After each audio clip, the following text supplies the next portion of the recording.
a bike, hey, let's go. Ride a bike, hey, let's ride. No matter how near or far, just come with your heart.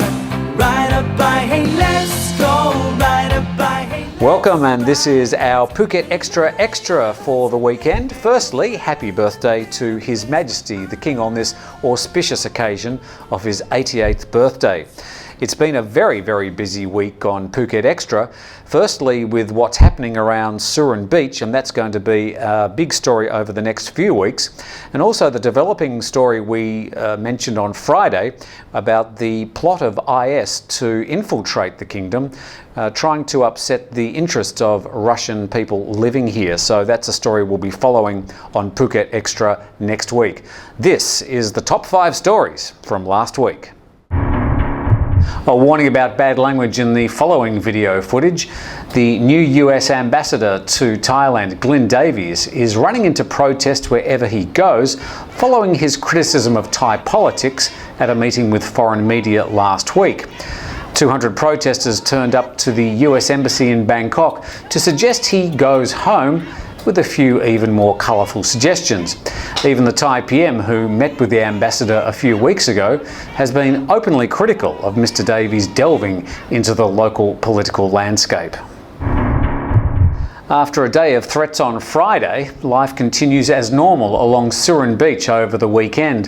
Chungtalay Auberjour Chief Ma'an Samran told vendors and traders he was committed to completely clearing the beach and was going to turn off the power and services within days. After imposing the 10% zones along the beach, he was angry that vendors had defied the rules last week and now says that Surin Beach will be one of the 5 so-called virgin beaches where there will be no commercial activity at all. At Phuket News TV, we've long given up trying to predict exactly what might happen at Surin Beach. Clearly, there have been some very complicated negotiations between the remaining traders, the police and the local auberjour to extend their stay along the upmarket beach. But the Navy and the government are bent on taking Surin Beach back to its pristine original state. Whether you think it's a good idea or a bad idea to have commercial activity on Phuket's beaches is a moot point. The bottom line is that the legality of any documentation or leases has been deemed invalid, and the local auberjour, backed by the local Navy and the military government, will probably emerge with a beach clear of any commercial activity. When that happens, however, is completely unpredictable. As the investigation into the death of Aussie biker gang member Wayne Schneider continues, police have arrested American Tyler Gerard at a checkpoint trying to enter Cambodia. Main suspect, 26-year-old Antonio Bagnato, is said to have fled Thailand, but his Thai wife, who rented the pickup used in the kidnap, is in custody. Schneider was beaten unconscious at his rented villa in Pattaya and driven away in the back of a Toyota Vigo, without the gang knowing the hired vehicle was fitted with a GPS. Police traced the route taken by the hired vehicle from GPS records, and when the record showed the vehicle had stopped in wasteland for 2 hours, officers knew where to dig. The US Federal Aviation Administration is downgrading the Thai civil aviation status from Category 1 to 2. The new status means that all airlines certified by the Thai aviation authorities are unable to increase flights or operate new destinations in the United States.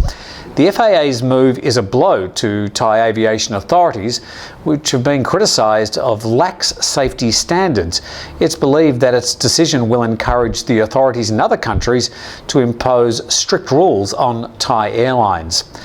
The Thai Airways president says it won't have much effect on the national carrier as they don't fly into the US anymore anyway. Calcite English is reporting that 10 Syrian members of the Islamic State slipped into Thailand last month to attack Russian interests, according to a leaked Thai police memo citing information from the Russian Federal Security Service.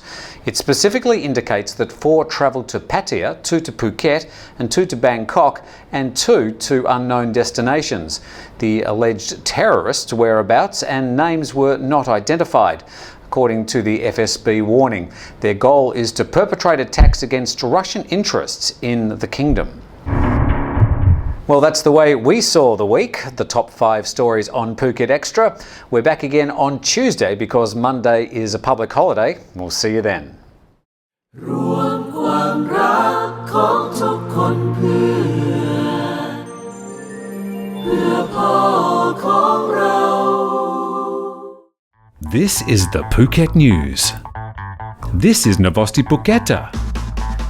This is Puji Dao Xinwen, the new Chinese language newspaper for Phuket.